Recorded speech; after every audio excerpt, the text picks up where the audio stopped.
фестивале принимают участие самые разнообразные семейные составы исполнителей, включающие сестер, братьев, их родителей, а также бабушек и дедушек.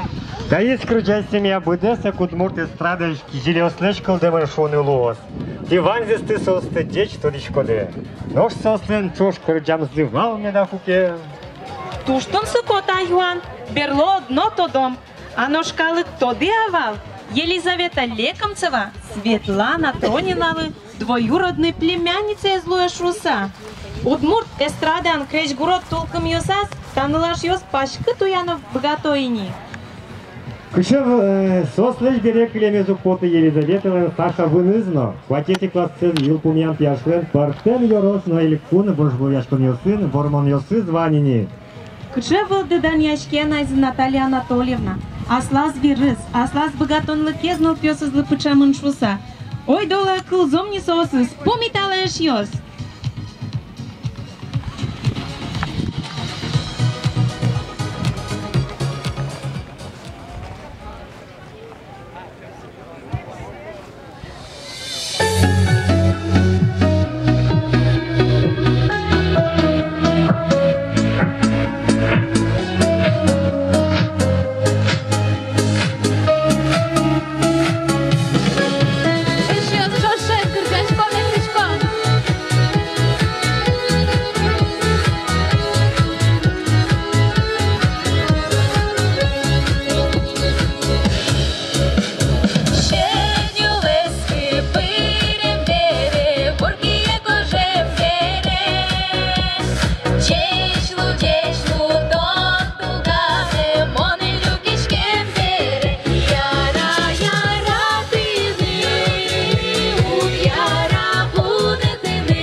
Диплом вручаться семейному ансамблю Трониных, Сидоровых, Лекомцевых, деревня Ильяпиева.